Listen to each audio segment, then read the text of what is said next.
ਸਾਰੇ ਹੀ ਲੋਕਾਂ ਤੇ कोरोना की बहुत बड़ी मार पई है। उस मार तो बचने लई बहुत सैक्टर्स के लोगों को जूझना पै रहा है। तो एजुकेशन सैक्टर में भी बहुत बड़ी मार पई। मैं समझदा कि सब तो वड्डा जे कोई नुकसान होया तो विद्यार्थियों का एक जिहड़ा 80 के दहाके तो बाद ਹੁਣ पिछले 5-7-10 सालों के कल्चर उसर रहा सीगा नकल नूं पासे सट के एक क्वालिटी एजुकेशन वाल नूं वधन वाल गल जिहड़ी जा रही सी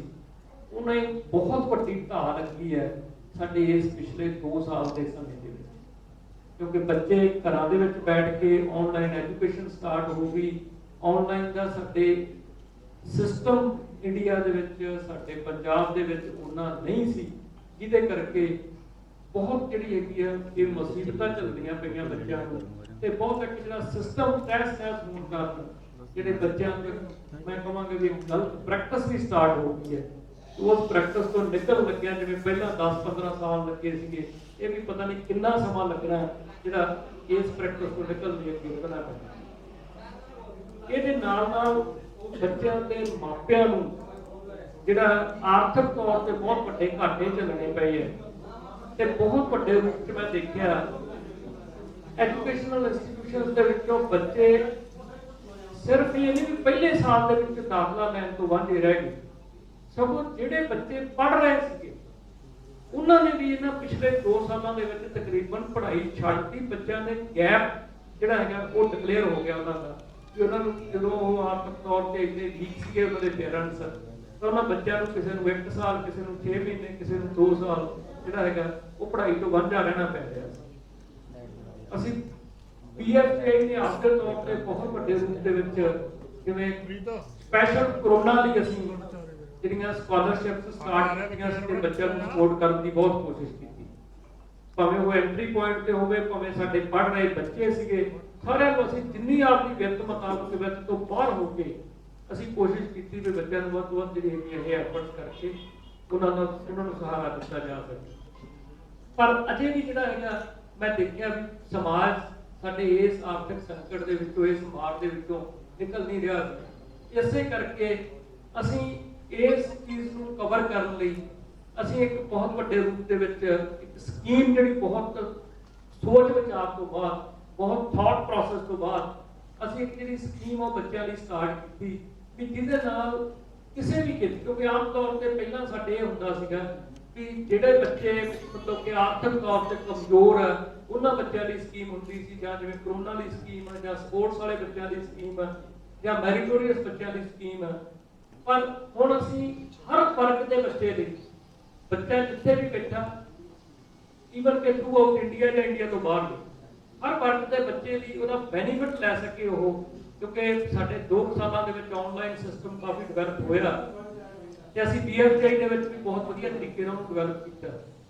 उहदे राहीं असीं कोशिश कर रहे हैं कि हर बच्चा जिथे भी बैठा हैगा उसनूं साडे इस स्कीम का बैनीफिट लैके वो अपनी पढ़ाई तो वांझा ना रहे, उसदा बैनीफिट लैके वो बेशक जे वो बिल्कुल भी पढ़ नहीं सकता, मतलब कि कोई आर्थिक तौर पर इन्ना ਉਹਦਾ कमजोर हो गया इमीडिएटली, पर बच्चा बहुत वधिया है ਤੇ ਉਹ ਇਸ ਟੈਸਟ ਦਾ ਫਾਇਦਾ ਲੈ ਕੇ ਉਹ ਵੀ ਜਿਹੜਾ ਹੈਗਾ ਆਪਣੀ ਪੜ੍ਹਾਈ ਨੂੰ ਕੰਟੀਨਿਊ ਕਰ ਸਕੇ। ਇਸ ਲਈ ਅਸੀਂ ਤੁਹਾਡੇ ਸਨਮੁਖ ਦੇਖ ਕੇ ਪਹਿਲਾਂ ਬੀਡੀ ਸ਼ਰਮਾ ਜੀ ਨੇ ਗੱਲ ਕਹੀ ਹੈ, ਤੁਸੀਂ ਹਮੇਸ਼ਾ ਸਾਨੂੰ ਐਪਰੀਸ਼ੀਏਟ ਕੀਤਾ, ਤੁਸੀਂ ਸਾਨੂੰ ਸਹਿਯੋਗ ਦਿੱਤਾ, ਬਹੁਤ ਵੱਡੇ ਰੂਪ ਦੇ ਵਿੱਚ ਤੁਸੀਂ ਸਾਨੂੰ ਸਹਿਯੋਗ ਦੇ ਕੇ ਅੱਗੇ ਸਮਾਜ ਤੱਕ ਇਹ ਗੱਲ ਪਹੁੰਚਾਈ ਹੈ ਜੋ ਵੀ ਪੀਐਫਆਈ ਦੀ ਕਦੇ ਕੋਈ ਸਕੀਮ ਹੁੰਦੀ। ਉਸ ਦੇ ਲਈ ਅਸੀਂ ਤੁਹਾਡੇ ਨਾਲ ਜਿਹੜਾ ਹੈਗਾ ਇਹ ਸਕੀਮ ਲੈ ਕੇ ਆਏ ਹੈਗੇ ਆ भी जी बच्चों तक वध तो वध, पेरेंट्स तक वध तो वध पहुंच सके, ताकि कोई बच्चा इस स्कीम तो वांझा ना रहे। वो स्कीम ये है कि असीं टैसट करवाउण जा रहे हैं जिहड़ी हैगी है स्कॉलरशिप एलिजिबिलिटी टैसट, जिहदा नाम असीं पीएफटीआई सैट। ईवन कि इसे तरह जिहड़े साडा स्कूल दे विच +1 +2 ਦੇ ਬੱਚੇ जिन्हां ने दाखला लेना 10th ਤੋਂ ਬਾਅਦ ਉਹਨਾਂ ਲਈ ਵੀ ਸਾਡਾ ਜਿਹੜਾ ਸਕੂਲ ਆ +1 +2 ਦਾ, ਉਹਦੇ ਲਈ PFSS SET, SET means scholarship eligibility test 22 वो असीं लैके आए हैं ताकि कोई भी बच्चा, किसी भी वर्ग का बच्चा उस टैसट के अपीयर हो के जे वो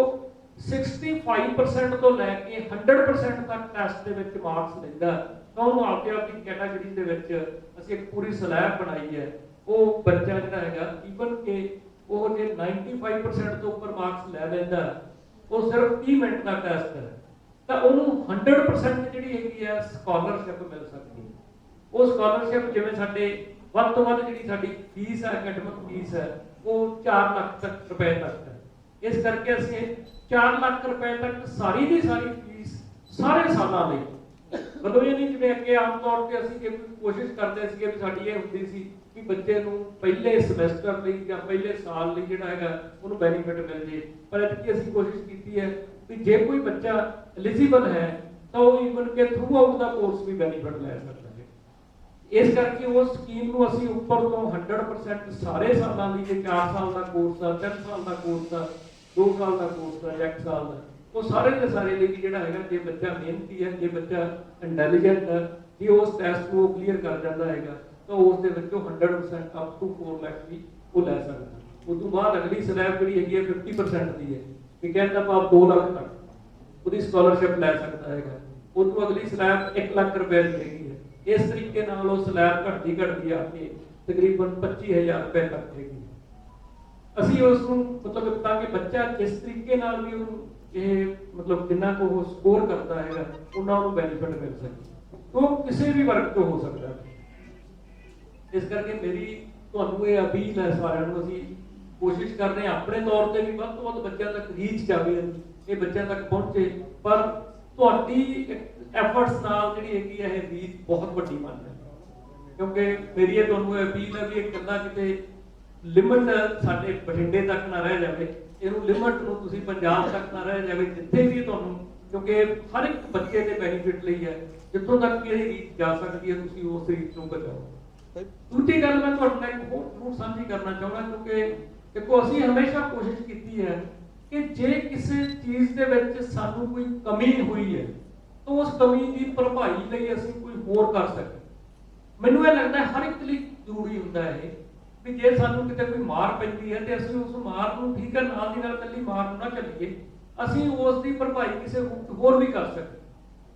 ਜਿਵੇਂ ਕਿ ਮੈਂ ਗੱਲ ਕੀਤੀ ਵੀ ਆਨਲਾਈਨ ਸਿਸਟਮ ਦੀ, ਅਸੀਂ ਇੱਥੇ ਆਨਲਾਈਨ ਸਿਸਟਮ ਬਹੁਤ ਵਧੀਆ ਉਸਾਰਿਆ, ਇਵਨ ਕਿ ਸਾਡੇ ਕੋਲ ਪਹਿਲਾਂ ਵੀ ਸੀ ਪਰ ਉਦੋਂ ਵੀ ਅਸੀਂ ਉਹਨੂੰ ਸਟਰੋਂਗ ਕੀਤਾ ਹੈਗਾ। ਇਹਦੇ ਨਾਲ ਨਾਲ ਅਸੀਂ ਕੀ ਕੀਤਾ ਵੀ ਜਿਹੜਾ ਸਾਡੇ ਪਿਛਲੇ 2 ਸਾਲਾਂ ਦੇ ਵਿੱਚ, ਕਿਉਂਕਿ ਬੱਚੇ ਘਰੇ ਬੈਠੇ ਸੀ,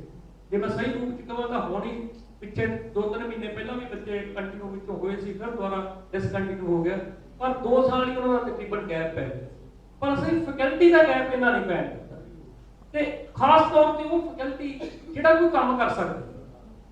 ਜਿਹੜਾ ਕੋਈ ਬੱਚਿਆਂ ਲਈ ਕੋਈ ਇਹੋ ਜਿਹਾ ਫਾਇਦਾ ਦੇ ਸਕਦੀ ਹੈ ਜਿਹੜੀ ਜਦੋਂ ਬੱਚੇ ਆਉਣ ਉਹਨਾਂ ਨੂੰ ਵੱਧ ਤੋਂ ਵੱਧ ਬੈਨੀਫਿਟ ਹੋਵੇ। ਤੇ ਅਸੀਂ ਇਸ ਕਰਕੇ ਕੋਸ਼ਿਸ਼ ਕੀਤੀ ਵੀ ਜਿਹੜਾ ਇੱਕ ਫੀਲਡ ਹੈ, ਜਿਹੜਾ ਮੈਂ ਸਮਝਦਾ ਵੀ ਇੱਕ ਕਾਲਜ ਦੇ ਵਿੱਚ ਉਹਨਾਂ ਨਹੀਂ ਹੁੰਦਾ, ਯੂਨੀਵਰਸਿਟੀਆਂ ਵਿੱਚ ਬਹੁਤ ਵੱਡੇ ਰੂਪ 'ਚ ਉਹ ਕੰਟਰੀਬਿਊਟ ਕਰਦਾ, ਉਹ ਫੀਲਡ ਹੈਗਾ ਰਿਸਰਚ ਐਂਡ ਇਨੋਵੇਸ਼ਨ। ਅਸੀਂ ਪਰ 2020 ਦੇ ਵਿੱਚ ਜਦੋਂ 2-3 ਮਹੀਨੇ ਲੰਘੇ ਕਿ ਕਰੋਨਾ ਇਹ ਲੱਗਿਆ ਕਿ ਪਤਾ ਨਹੀਂ ਕਿੰਨਾ ਚਿਰ ਚੱਲਣਾ, ਕਿਉਂਕਿ ਪਹਿਲਾਂ ਤਾਂ ਇਹ ਸੀ ਵੀ ਸ਼ਾਇਦ ਇਹ 1 ਮਹੀਨਾ ਹੈਗਾ, 15 ਦਿਨ ਜਾਂ ਇਹ ਤੋਂ ਅਸੀਂ ਮਾਰ ਤੋਂ ਬਚ ਜਾਵਾਂਗੇ, ਪਰ ਆਫਟਰ 2-3 ਮੰਥਸ ਜੋ ਦੇਖਿਆ ਵੀ ਤਾਂ ਕੰਟੀਨਿਊ ਰਹਿ ਸਕਦਾ, ਤੇ ਅਸੀਂ ਫਿਰ ਉਹਦੇ ਬਾਰੇ ਸੋਚਣਾ ਸ਼ੁਰੂ ਕੀਤਾ ਤੇ ਉਹ ਸੋਚ ਦੇ ਵਿੱਚ ਅਸੀਂ ਉੱਤੇ ਕੰਮ ਕੀਤਾ। ਮੈਂ ਤੁਹਾਡੇ ਨਾਲ ਗੱਲ ਸਾਂਝੀ ਕਰਨਾ ਚਾਹੁੰਦਾ ਵੀ ਕਿਵੇਂ ਅਸੀਂ ਸਪਲੀਮੈਂਟ ਕਰ ਸਕਦੇ ਹਾਂ ਕਿਸੇ ਗੱਲ ਨੂੰ, ਵੀ ਜੇ ਇਕੱਲਾ ਇਹ ਨਾ ਉਹੀ ਮਨ ਨੂੰ ਢੋਲੀ ਲਾਈ ਜਾਈਏ ਵੀ ਇਹ ਸਾਡੇ ਤੇ ਮਾਰ ਪੈ ਗਈ, ਹੁਣ ਤਾਂ ਮਰ ਕੇ ਹੁਣ ਬਚਦੇ ਨਹੀਂ, ਹੁਣ ਕੀ ਹੋਊਗਾ, ਸਿਰਫ ਸਰਵਾਈਵਲ ਲਈ ਜੂਝੀ ਜਾਈਏ। ਪਰ ਅਸੀਂ ਸਿਰਫ ਸਰਵਾਈਵਲ ਲਈ ਨਹੀਂ ਜੂਝੇ, ਅਸੀਂ ਰਿਸਰਚ ਐਂਡ ਇਨੋਵੇਸ਼ਨ ਤੇ ਕੰਮ ਕਰਨਾ ਸ਼ੁਰੂ ਕੀਤਾ, ਤੇ ਉਹ ਕੰਮ ਕਰਕੇ ਮੈਂ ਤੁਹਾਡੇ ਨਾਲ ਬੜੇ ਮਾਣ ਨਾਲ ਇਹ ਗੱਲ ਕਰ ਸਕਦਾ ਵੀ ਅੱਜ ਰਿਸਰਚ ਐਂਡ ਇਨੋਵੇਸ਼ਨ ਦੇ ਵਿੱਚ ਅਸੀਂ ਪੰਜਾਬ ਦੇ ਵਿੱਚ ਸਾਰੇ ਕਾਲਜਾਂ ਨਾਲੋਂ ਨੰਬਰ 1 ਹੈ। ਅਸੀਂ ਸਾਡੇ ਜਿਹੜੇ ਹੈਗੇ ਆ 25 ਪੇਟੈਂਟ ਫਾਈਲ ਕੀਤੇ ਆ ਪਿਛਲੇ 2 ਸਾਲ ਦੇ ਸਮੇਂ ਦੇ ਵਿੱਚ, ਜਿਹੜੇ ਕਿ ਮੈਨੂੰ ਲੱਗਦਾ ਵੀ ਪੰਜਾਬ ਦੀਆਂ ਜੇ ਸਾਰੀਆਂ 17 ਪ੍ਰਾਈਵੇਟ ਯੂਨੀਵਰਸਿਟੀਆਂ ਤੇ ਪਬਲਿਕ ਯੂਨੀਵਰਸਿਟੀਆਂ ਵੀ ਜੇ ਤੁਸੀਂ ਗਿਣ ਲਓ ਤਾਂ ਅਸੀਂ ਉਹਨਾਂ ਦੇ ਵਿੱਚੋਂ ਵੀ, ਜੇ ਅਸੀਂ ਇਕੱਲੀਆਂ ਯੂਨੀਵਰਸਿਟੀਆਂ ਦੇ ਵਿੱਚੋਂ ਵੀ ਦੇਖ ਲਈਏ ਤੇ ਪੰਜਾਬ ਦੇ ਵਿੱਚੋਂ ਅਸੀਂ ਮਤਲਬ ਕਿ ਇਸ ਨੂੰ ਆਇਡੈਂਟੀਫਾਈ ਕੀਤਾ ਸੀ, ਸਾਰੇ ਪੰਜਾਬ ਦੇ ਯੂਨੀਵਰਸਿਟੀਆਂ ਦੇ ਕਾਲਜਾਂ ਲਾ ਕੇ ਵੀ ਅਸੀਂ 4ਥੇ ਨੰਬਰ ਤੇ ਹੋਏ, ਪਰ ਕਾਲਜਾਂ ਦੇ ਵਿੱਚੋਂ ਪਹਿਲੇ ਨੰਬਰ ਤੇ ਹੀ ਹੈ। ਤਕਰੀਬਨ 21 ਰਿਸਰਚ ਪ੍ਰੋਜੈਕਟ 6.5 ਕਰੋੜ ਰੁਪਏ ਦੇ ਗਵਰਨਮੈਂਟ ਆਫ ਇੰਡੀਆ ਨੂੰ ਅਸੀਂ ਜਿਹੜੇ ਹੈਗੇ ਆ ਉਹ ਬਣਾ ਕੇ ਅਸੀਂ ਤਿਆਰ ਕਰਕੇ ਸਾਡੀਆਂ ਲੈਬਸ ਦੇ ਵਿੱਚ ਉਹ ਅਸੀਂ ਫਾਈਲ ਕੀਤੇ। ਮਤਲਬ ਇਸ ਤਰ੍ਹਾਂ ਦਾ ਕੰਮ ਜਿਹੜਾ ਕਿ ਬੱਚਿਆਂ ਨੂੰ ਅਸੀਂ ਨਾਲ ਕੋਸ਼ਿਸ਼ ਕੀਤੀ ਉਹਦੇ ਵਿੱਚ ਬੱਚੇ ਵੀ ਇਨਵੋਲਵ ਕਰਨ। ਅਸੀਂ ਸਟੂਡੈਂਟਸ ਨੂੰ ਵੀ ਇਨਵੋਲਵ ਕੀਤਾ ਵੀ ਜਿਹੜੇ ਸਟੂਡੈਂਟ ਪਹੁੰਚ ਸਕਦੇ ਆ ਜਾਂ ਆਪਦੇ ਥਾਂ ਤੇ ਬੈਠੇ ਵੀ ਕੋਈ ਕੰਮ ਕਰ ਸਕਦੇ ਆ, ਉਹਨਾਂ ਨਾਲ ਆਨਲਾਈਨ ਸਾਰੀ ਚੀਜ਼ ਸ਼ੇਅਰ ਕਰਕੇ ਸਾਂਝੀ ਕਰਕੇ ਵੀ ਉਹਨਾਂ ਨੂੰ ਬੈਨੀਫਿਟ ਦੇ ਕਿ ਉਸ ਤੋਂ ਬਾਅਦ ਮੈਨੂੰ ਇਸ ਗੱਲ ਦਾ ਬੜਾ ਮਾਣ ਮਹਿਸੂਸ ਹੋਈ ਜਾਂਦਾ ਵੀ ਇਹ ਗੱਲ ਜਿਹੜੀ ਅਸੀਂ ਕਰਕੇ ਇੱਕ ਐਂਟਰਪ੍ਰੈਨਿਓਰਸ਼ਿਪ ਦੇ ਵਿੱਚ ਅਸੀਂ ਕੋਸ਼ਿਸ਼ ਕੀਤੀ ਵੀ ਬੱਚਿਆਂ ਨੂੰ ਸਟਾਰਟਅਪ ਵਾਲੇ ਪਾਸੇ ਪਾਇਆ ਤਾਂ ਕਿ ਉਹ ਸਟਾਰਟਅਪ ਵਾਲੇ ਖੁਦ ਇਕੱਲੇ ਨੌਕਰੀਆਂ ਲੈਣ ਵਾਲੇ ਨਾ ਬਣ, ਨੌਕਰੀਆਂ ਦੇਣ ਵਾਲੇ ਵੀ ਬਣਨ। ਇਸ ਫੀਲਡ ਦੇ ਵਿੱਚ ਰਿਸਰਚ ਐਂਡ ਇਨੋਵੇਸ਼ਨ ਤੇ ਐਂਟਰਪ੍ਰੈਨਿਓਰਸ਼ਿਪ ਦੇ ਵਿੱਚ ਅਸੀਂ ਇੰਨਾ ਕੰਮ ਕੀਤਾ ਵੀ ਹੁਣ ਇੱਕ ਮਾਹੌਲ, ਇੱਕ এনवायरमेंट ਇਹੋ ਜਿਹਾ ਪੈਦਾ ਹੋ ਗਿਆ BFJ ਦੇ ਵਿੱਚ। ਜਿਵੇਂ ਅਸੀਂ 25 ਪੇਟੈਂਟ ਫਾਈਲ ਕੀਤੇ ਆ, ਹੁਣ ਇਸ ਸਾਲ ਲਈ ਸਾਡਾ ਟਾਰਗੇਟ 100 ਦਾ, ਕਿਉਂਕਿ ਸਾਨੂੰ ਉਹਦਾ ਜਿਵੇਂ ਕਹਿੰਦੇ ਕਿਸੇ ਵੀ ਕੰਮ ਨੂੰ ਜਦੋਂ ਅਸੀਂ ਸ਼ੁਰੂ ਕਰਦੇ ਉਹਦਾ ਵੱਲ ਆ ਜਾਂਦਾ, ਉਹਦਾ ਪਤਾ ਲੱਗ ਜਾਂਦਾ, ਉਹਦੇ ਵਿੱਚ ਇੱਕ ਸਾਰਿਆਂ ਦਾ ਇੰਟਰਸਟ ਬਣਨਾ ਸ਼ੁਰੂ ਹੋ ਜਾਂਦਾ, ਫੈਕਲਟੀ ਨੂੰ ਵੀ ਔਖਾ ਲੱਗਣਾ ਮਤਲਬ ਕਿ ਘਟ ਜਾਂਦਾ। ਇਹਦੇ ਲਈ ਸਪੈਸ਼ਲੀ ਅਸੀਂ ਕੋਸ਼ਿਸ਼ ਕੀਤੀ ਪਿਛਲੇ 2 ਸਾਲਾਂ ਦੇ ਵਿੱਚ ਰਿਸਰਚ ਫੈਕਲਟੀ ਰਿਕਰੂਟ ਕਰਨ ਦੀ, ਕਿਉਂਕਿ ਕੁਝ ਬੰਦੇ ਵਿੱਚੋਂ ਜਿਵੇਂ ਹੈਗੇ ਆ ਮਤਲਬ ਕਿ ਜੇ ਕੈਂਪਸ ਨਹੀਂ ਆ ਰਹੇ ਸੀ ਜਾਂ ਹੋਰ ਸੀਗੇ, ਉਹਦੇ ਕਾਰਨ ਅਸੀਂ ਇਸ ਪਾਸੇ ਵੱਲ ਨੂੰ ਪੂਰਾ ਵਧੇ ਵੀ ਤਾਂ ਕਿ ਇਸ ਦੀ ਪੂਰਤੀ ਕੀਤੀ ਜਾ ਸਕੇ। ਇਸ ਲਈ ਮੈਨੂੰ ਇਹ ਲੱਗਦਾ ਵੀ BFJ ਦੇ ਵਿੱਚ ਸਿਰਫ ਜਿਹੜਾ ਇਹਦੀ ਇਕੱਲੀ ਮਾਰ ਨਹੀਂ ਅਸੀਂ ਪੈਣ ਦਿੱਤੀ, ਅਸੀਂ ਇੱਕ ਪਲੇਟਫਾਰਮ ਇਹੋ ਜਿਹਾ ਵੀ ਇਹ ਬੱਚਿਆਂ ਨੂੰ ਜਿਹੜਾ ਕਿ ਤਾਂ ਕਿ ਹੁਣ ਜਦੋਂ ਬੱਚੇ ਆਏ ਆ ਜਾਂ ਆਉਣਗੇ, ਜਿਹੜੇ ਜਾਂ ਨਵੇਂ ਵੀ ਆਉਣਗੇ, ਉਹਨਾਂ ਨੂੰ ਇੱਕ ਇਹੋ ਜਿਹਾ ਮਾਹੌਲ ਮਿਲੂਗਾ ਜਿਹਦੇ ਵਿੱਚ ਉਹ ਆਪਣੀ ਟੈਲੈਂਟ ਨੂੰ, ਆਪਣੀ ਇਨੋਵੇਸ਼ਨ ਨੂੰ, ਆਪਣੀ ਕ੍ਰੀਏਟੀਵਿਟੀ ਨੂੰ ਇੰਨਾ ਕੁ ਉਹਨਾਂ ਨੂੰ ਇੱਕ ਪਲੇਟਫਾਰਮ ਮਿਲ ਜਾਣਾ ਕਿ ਉਹ ਉਭਾਰ ਸਕਦੇ ਆ, ਉਹਨੂੰ ਹੋਰ ਉੱਪਰ ਲੈ ਸਕਦੇ ਆ, ਕਈ ਕਹਿੰਦੇ ਲਿਜਾ ਸਕਦੇ ਆ, ਜਿਹਦਾ ਉਹਨਾਂ ਨੂੰ ਲੰਬੇ ਸਮੇਂ ਲਈ ਬੜਾ ਬੈਨੀਫਿਟ, ਕਿਉਂਕਿ ਉਸ ਰਿਸਰਚ ਬੇਸ ਅਸੀਂ ਜਿਵੇਂ ਸਾਡੀ ਪਿਛਲੇ ਸਾਲ ਅਸੀਂ ਜਿਹੜੀ ਸਕੀਮ ਉਹ 3 ਕਰੋੜ ਰੁਪਏ ਦੀ ਬਜਟ ਦੀ ਜਿਹੜੀ ਹੈਗੀ ਆ, ਉਹ 3 ਕਰੋੜ ਤੋਂ ਮੋਰ ਦੈਨ ਹੀ ਹੋਵੇ ਸਕੀਮ ਜਿਹੜੀ ਹੈਗੀ ਆ ਅਸੀਂ, ਕਿਉਂਕਿ ਸਾਰੀ ਕੈਲਕੂਲੇਸ਼ਨ ਆ ਜਿਵੇਂ ਬੱਚੇ ਕਲੀਅਰ ਕਿੰਨੇ ਕਰਦੇ, ਕਿਉਂਕਿ ਸਾਨੂੰ ਹਜੇ ਇਹ ਨਹੀਂ ਪਤਾ ਕਿੰਨਾ ਪਰਸੈਂਟੇਜ ਕੀ ਹੋਊਗੀ ਕਲੀਅਰ। ਮੈਂ ਉਹੀ ਗੱਲ ਕਰਦਾ ਨਾ ਕਿ ਹੁਣ ਜੇ ਬੱਚਾ 100% ਬੱਚੇ ਜਿਹੜੇ ਕਲੀਅਰ ਕਰ ਰਹੇ ਆ, ਹੁਣ ਜੇ 100% ਸਾਡੇ ਉਹ ਵੱਧ ਕਰ ਦਿੰਦੇ ਕਲੀਅਰ ਦੇ ਬਜਟ ਵਧੂਗਾ। ਅਸੀਂ ਇਹ ਸੋਚਿਆ ਵੀ ਬਜਟ ਦੇ ਵਿੱਚ ਅਸੀਂ ਕੋਈ ਇਹ ਨਹੀਂ ਕਰਨਾ ਹੈਗਾ ਵੀ ਜਿਹੜਾ ਬੱਚਾ ਜੋ ਟੈਸਟ ਕਲੀਅਰ ਕਰਦਾ ਉਸ ਨੂੰ ਮਿਲੇ, ਤਾਂ ਕਿ ਜੇ ਬਜਟ ਸਾਨੂੰ ਵਧਾਉਣਾ ਵੀ ਪਊਗਾ ਅਸੀਂ ਬਜਟ ਨੂੰ ਵਧਾਵਾਂਗੇ ਤਾਂ ਕਿ ਬਾਕੀ ਬੈਨੀਫਿਟ, ਕਿਉਂਕਿ ਅਪ ਟੂ 5 ਕਰੋੜ ਤਾਂ ਅਸੀਂ ਇਹਨੂੰ ਲੈਣਾ ਹੀ ਲੈਣਾ।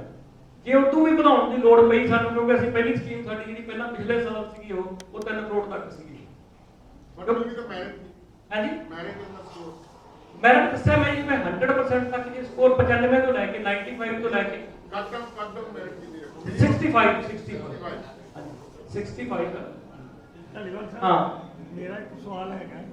ਜਿਸ ਤਰ੍ਹਾਂ ਅੱਜਕੱਲ ਕਾਲਜ ਐਡਮਿਸ਼ਨਾਂ ਵਾਸਤੇ ਜੂਝ ਰਹੇ ਆ, ਐਡਮਿਸ਼ਨਾਂ ਨਵੀਆਂ ਨਹੀਂ ਆ ਰਹੀਆਂ, ਹਾਂਜੀ ਹਾਂਜੀ ਕੁਛ ਇਦਾਂ ਦੀ ਗੱਲ ਆ ਰਹੀ ਹੈ ਵੀ ਜਿਹੜੇ ਇਹ ਸਕਾਲਰਸ਼ਿਪ ਸਕੀਮਾਂ ਨੇ ਇਹ ਇੱਕ ਤਰ੍ਹਾਂ ਦੀ ਬਿਜ਼ਨਸ ਪ੍ਰਮੋਸ਼ਨ ਸਕੀਮ ਹੈ। ਦੇਖੋ ਕੋਈ ਤੁਹਾਡਾ ਇੰਸਟੀਟਿਊਸ਼ਨ ਸਰਕਾਰ ਦਾ ਤਾਂ ਹੈ ਨਹੀਂ ਵੀ ਫੰਡ ਉਧਰੋਂ ਮਿਲ ਜਾਣਗੇ, ਕਮਾ ਕੇ ਹੀ ਲਾਉਣੇ ਆ। ਨੈਚੁਰਲੀ ਗੱਲ ਆ, ਜਿਹੜਾ 5 ਕਰੋੜ ਹੈ ਤੁਹਾਡੇ ਕਾਲਜ ਦੇ ਬਜਟ ਚੋਂ ਹੀ ਆਉਣਾ ਹੈ, ਠੀਕ ਹੈ ਨਾ। ਤਾਂ ਇਦਾਂ ਨਹੀਂ ਲੱਗਦਾ ਵੀ ਜਿਹੜਾ ਇਹ ਸਾਰਾ ਕੁਝ ਹੈਗਾ ਇੱਕ ਤਰ੍ਹਾਂ ਨਾਲ ਬਿਜ਼ਨਸ ਪ੍ਰਮੋਸ਼ਨ ਸਕੀਮ ਹੈ ਜਾਂ ਵਿਦਿਆਰਥੀਆਂ ਨੂੰ ਖਿੱਚਣ ਵਾਲੀ ਗੱਲ ਹੈ, ਇਸ ਤਰ੍ਹਾਂ ਦੀ ਗੱਲ ਨਹੀਂ ਹੈਗੀ? ਤੁਹਾਡਾ ਕੁਐਸਚਨ ਬਹੁਤ ਵਧੀਆ ਹੈ, ਨੋ ਡਾਊਟ।